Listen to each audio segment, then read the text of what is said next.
I'm gonna drop everything. Hey guys, and welcome back to my channel. I hope you guys had a great holiday season and a good Christmas if you celebrate it, New Year's, and I hope your 2018 is off to a great start. It is monthly favorites time, so I know it's a new year and I'm going to talk about some holiday stuff, but it'll be right at the beginning and then we'll go into other favorites from the month. But I'm sharing some of my favorite things from the month of December. I have some entertainment favorites, some beauty favorites, and some food and drink favorites. But without further ado, let's get started. So I have my list and everything piled up here. The first thing already got packed away. But it's my favorite Christmas CD. I will put a picture up here. It is Home for the Holidays from NSYNC. I'm pretty sure that's what it's called. But it has been, like, I've loved that Christmas CD since it came out in the 90s. Like, I loved NSYNC. And just recently, like, I love listening to it every year. Merry Christmas, Happy Holidays is probably, like, my favorite Christmas song lately. There was a weekend vlog a few weekends ago where I was listening to it with my sister and like just dancing around the kitchen because it just makes me want to dance. I love that song. And I have like a really fun memory of that song. I remember when we went to the Mickey's Very Merry Christmas Party in November of 2016. Can't believe it, or like I can't say last year anymore. But as we were leaving the park, like pretty much at 12, like exhausted, long day, because actually Ethan and I had done engagement pictures that morning at the Polynesian, so we were up at like 6 o'clock. But like I can stay up until whatever hour and go to bed at whatever hour when I'm in Disney World because like I'm just so happy to be there. And then I come home and I'm exhausted, but it's worth it. But anyways, as we were leaving the park, that song came on and I just remember like leaving Magic Kingdom, just like dancing it out, so happy that every time I hear that song I think of that and it just makes me smile again. So that's one of my favorite Christmas CDs. Let me know what yours is, because it's interesting because there's so many, especially like every year people come out with new ones. And then of course the other thing is what everything is sitting on. And then a Christmas movie that I have not watched probably since I was a kid, and I watched again this year, and you can tell how old it is because it's on a VHS, is Miracle on 34th Street. So this is the version with, what's her name from Matilda. So this version is from, what year? I think it's like, it's 1990 something, but it's not the original. The original is in black and white, but I just like forgot how cute this movie is and I really enjoyed watching it again. And it was like scenes looked familiar, but I still didn't really remember what happened, so it was kind of like watching it again for the first time, but like I remembered some of the scenes. Like I remember where she tries to pull his beard and he like, ha! I remember that, but so that movie like I try not to make the December favorites like everything from the holidays, and like last year I mentioned my favorite Christmas movie, which if you want to watch last year's December favorites, I'll put it up in a card up there that you can check it out. But you know, like slowly working through my favorites without putting them all in one video. So next in entertainment, I'm going to share two books. So the first book is called The Hating Game by Sally Thorne. I'll put a picture of the cover in for you because I read it. The two books I actually read ebooks, so I don't even have a copy to hold up.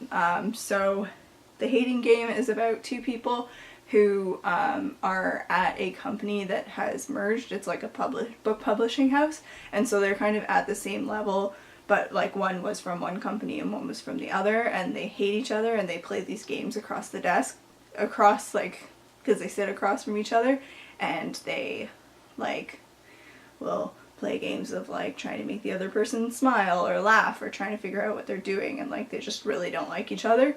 And then she goes on a date with someone else from the company, and he gets a little jealous and he kisses her, and then it just kind of goes from there.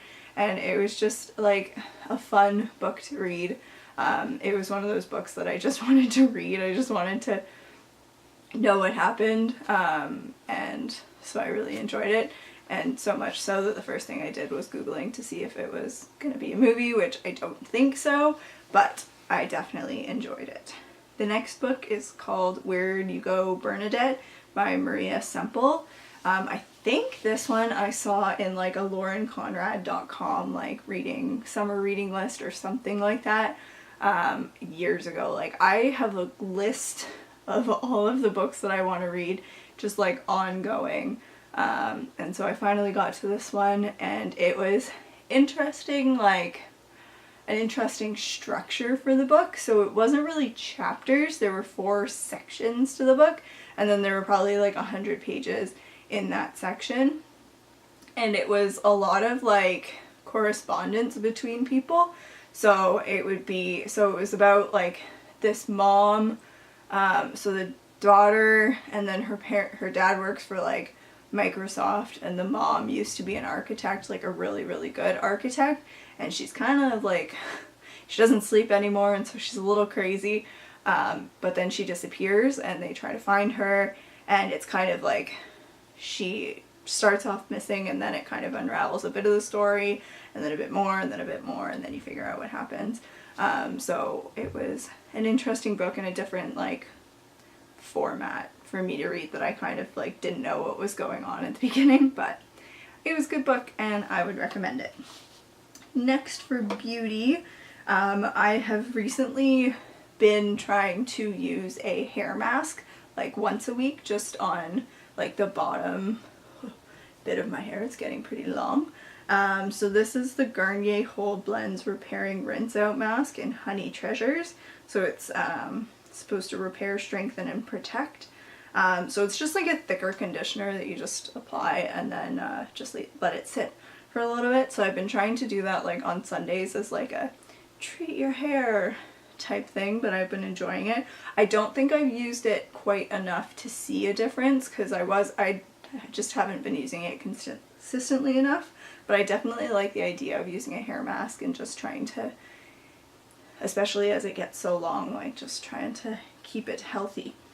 And then the next thing is a lip balm that I've been applying before I go to bed. So I think I saw this on a recommendation from Pretty Neat Living. It's the Smith's Rosebud Salve Balm. So it does smell like roses, but it's like a jelly, like it has petroleum in it. So I find like when I put it on when I'm going to bed, like my lips still are moisturized when I wake up. So it's just been nice to put something that doesn't really wear off while I sleep. So I've definitely been enjoying that, and I would recommend it. They have other like scents or like flavors too, which I'd like. You don't need a lot because it spreads really easily, but I'd be interested to try some of the other ones when I come to that.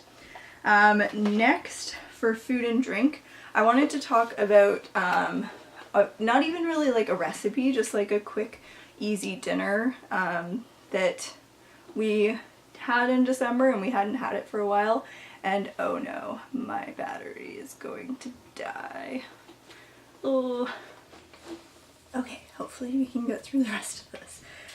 So for food and drink, the first thing is a kind of like recipe, not really. Basically, it's adapted kind of from the Tone It Up nutrition plan. So we call it Mexican bowls, but we buy like the Dole Southwestern taco salad and add like fried veggies, black beans, shrimp, and then just kind of put the hot stuff over top of the salad. You can pre-toss the salad, but like you can make it as healthy or unhealthy as you want. But I just wanted to share that. It's like really quick and easy, and the salad's good, and then like even leftovers are good. The salad tends to stay pretty crisp and stuff like that. But you can definitely give that a try. Next is my favorite hot chocolate for Keurig. So this is Grove Square Creamy Original Hot Chocolate. It's the best hot chocolate that I've found for the Keurig. It's just really good. Like, it's creamy, and like for a water-based chocolate, it's really good. They have other ones too. They have like peppermint and I think a white chocolate, but I'm all about the original. That we buy it from like one of those places that sells K-Cups at a discount, and we buy like boxes of this stuff. It's just really nice, like when it's freaking cold like it is right now. That if you like hot chocolate and have a Keurig, I would recommend it. And then last but not least is like one of my favorite parts of Christmas, Ferrero Rochers. Now they're available year-round, I believe, but I still kind of only have them at Christmas, and I usually get this container in my stocking. I didn't get one this year because my dad was in charge of it, but my mom got this size for Ethan. She got a bigger one for me because they didn't have this one when she got it. But I just love the Ferrero Rocher. Like, I have loved them since I was a kid. If you've never had them before, it's like chocolate with hazelnut pieces on the outside, and then it's like a wafer in the ball, and then Nutella, and then a hazelnut. And it is like so good that I have to try not to eat like the entire box in one sitting. But that is it for my monthly favorites for the month of December. Let me know what you guys enjoyed during the month of December, because I'd love to know, and I will see you guys in my next video. If you like this video, give it a thumbs up, and don't forget to subscribe for more, and I'll see you guys in my next video. Did I already just say that? I feel like I already just said that. But thanks for watching, and I'll see you soon. Bye.